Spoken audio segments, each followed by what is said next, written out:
Bonjour à tous, nous allons tracer et coudre le modèle 12 du supplément 297 de la Coupe d'Or.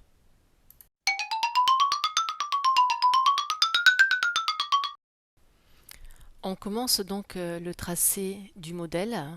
On positionne son petit dessin technique sur sa feuille avec le mètre ruban et la petite épingle. Et on commence à tracer tous les points en tournant autour de l'épingle pour pouvoir récupérer tous les numéros qui va nous servir pour le devant et pour le dos. Une fois que tous les points sont positionnés sur la feuille, on va les relier entre eux avec les différentes règles et on va tracer toutes les lignes qui vont permettre de recréer le petit dessin technique grandeur nature à votre taille. Les différents repères, droit fil, pince, les lettres de liaison entre les pièces du patron, marquer le A, marquer le B, etc. Et aussi tracer la parmenture. Ce que l'on peut faire aussi, c'est noter sur le patron la date, notre tour de poitrine, notre tour de hanche, pour que tout soit bien noté, et le numéro bien sûr du modèle et du supplément. Une fois la pièce tracée, ce que je fais moi, c'est que j'annote sur tous les côtés les dimensions en centimètres pour faire mes vérifications de montage et mes vérifications de passage. Tout ceci se fait avant de mettre les marges de couture, si vous voulez bien sûr mettre les marges de couture sur votre dessin. On peut aussi mesurer le tour de poitrine et le tour de taille. Ici, pour la pièce de devant, donc on va prendre une règle, mesurer au niveau de la pince de poitrine combien il y a pour le devant et pour le dos la même chose. Et pour la taille, on va faire la même chose, on prend la ligne de taille, on mesure avec la règle et pour le dos c'est pareil, on a la ligne de taille donc on mesure. L'addition de toutes ces mesures va nous permettre de calculer l'aisance du vêtement.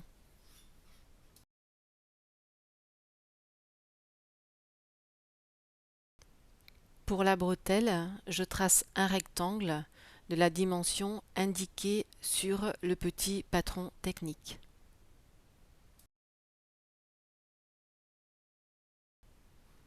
Ici, on va donc tracer le volant de la robe qui se trouve au niveau du buste.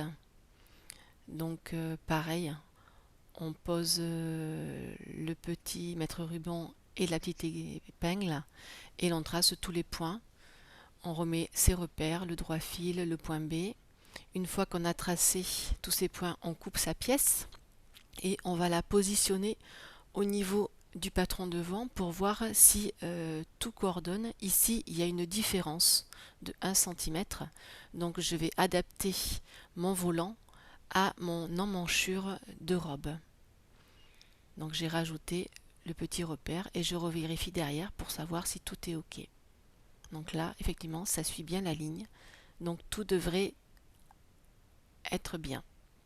Donc je note bien qu'il n'y a pas de marge de couture sur cette pièce pour la rajouter ensuite sur mon patron. J'ai aussi donc modifié, comme vous pouvez le voir, la hauteur de la pince qui était trop haute pour moi.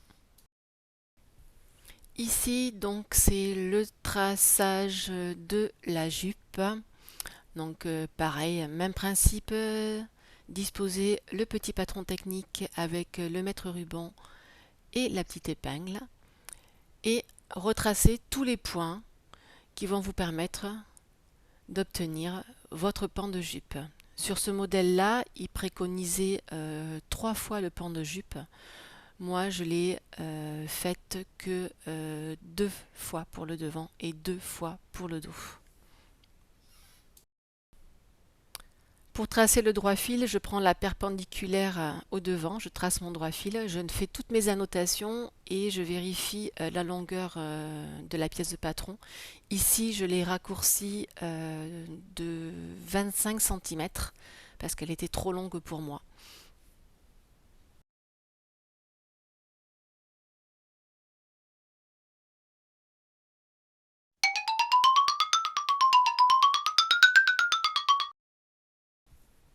On va donc maintenant passer à la découpe du tissu. Je positionne mon patron sur mon tissu et je peux couper directement puisque j'ai ajouté à toutes mes pièces sauf au petit voile du devant les marges de couture. Donc je coupe directement sans laisser de marge autour du patron.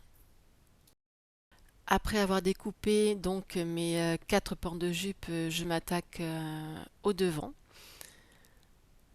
Donc positionnement sur le tissu et découpe. J'optimise mon tissu. Là, j'épingle la pièce dos. Et ensuite, je vais voir pour découper les bretelles. C'est des rectangles, donc pas besoin de support. Je fais des rectangles. Et pour le volant, j'essaye de positionner au mieux mon tissu. Et là, bien sûr, je fais attention parce que je n'ai pas mis les marges de couture sur la pièce.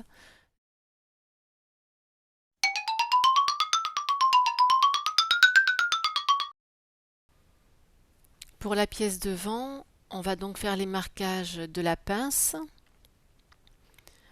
Personnellement, je les trace, c'est beaucoup plus facile. Ce qui me permet ensuite, quand j'épingle, de superposer mes 2 traits. Et ça va beaucoup plus vite.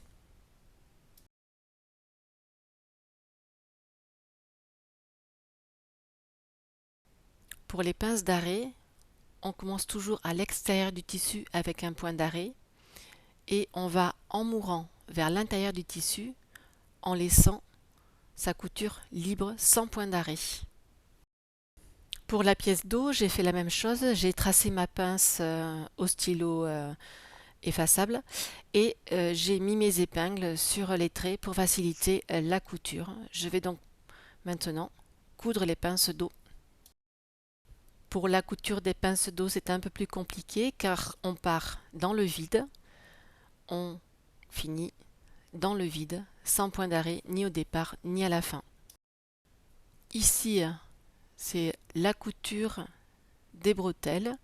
On a mis la pièce endroit contre endroit et un point droit tout le long.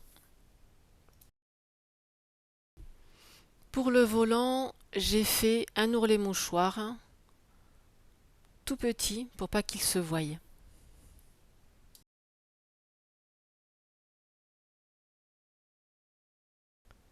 On pose maintenant l'envers du volant sur l'endroit du devant et on fait les coutures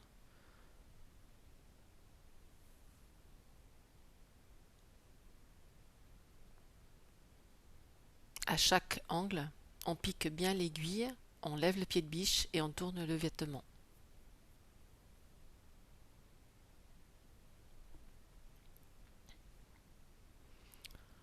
On pose ensuite les bretelles pour les fixer. Pour cette robe, il est prévu une parmenture, mais moi, en fin de compte, à la vue du tissu, je l'ai doublé. Donc ici, je vais coudre la doublure du devant.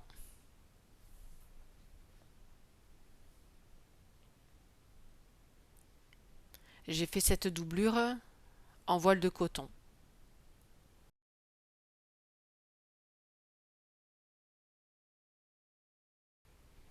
On dégarnit donc les angles. On coupe jusqu'à la pointe du devant.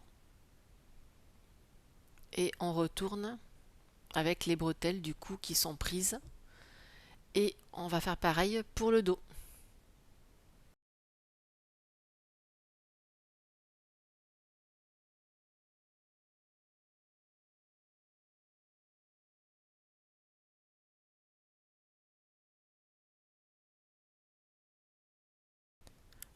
On va donc assembler maintenant le dos et le devant par le côté gauche, donc tissu principal endroit contre endroit et doublure endroit contre endroit.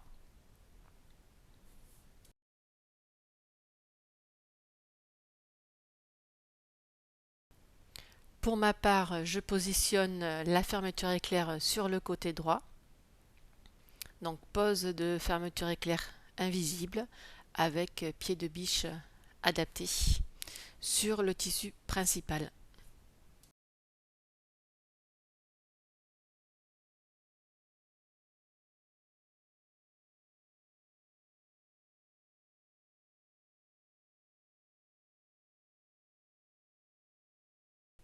Une fois que la fermeture éclair est montée sur le tissu principal, je l'enferme dans la doublure et je fais une piqûre pour joindre les trois, tissu principal, fermeture éclair et doublure, pour terminer proprement le vêtement.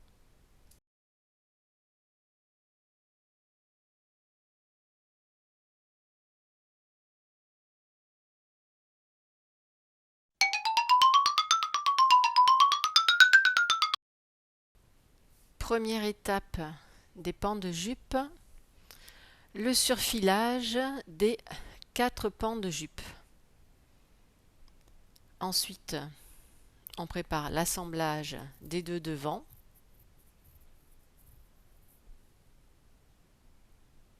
Et on coud. On fait pareil pour les 2 pans du dos. Ensuite, on prépare les fils de fronce pour le pan devant et pour le pan dos séparément pour qu'il y ait moins de longueur à froncer. Ce que j'ai fait moi, c'est que j'ai fait séparément le pan de devant et le pan du dos et j'ai ensuite cousu mon devant avec mon dos pour avoir mes fils de fronce séparés. Et voilà l'étape du fronçage. Désolée, c'est un peu flou l'image.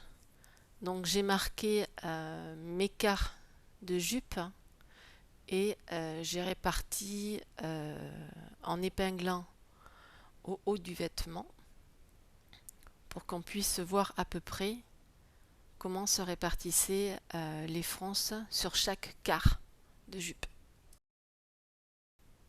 Une fois les fronces faites sur la jupe, on va coudre ensemble le haut de la robe et la jupe. Et on va terminer en enlevant les fils de fronce et en passant toute cette partie donc au surfilage.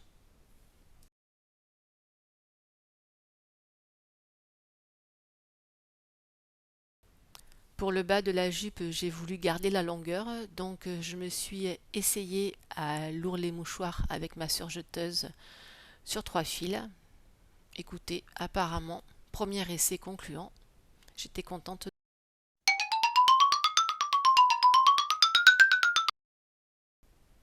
Je vous laisse regarder en image le résultat de ce modèle 12 du supplément 297 de la Coupe d'Or.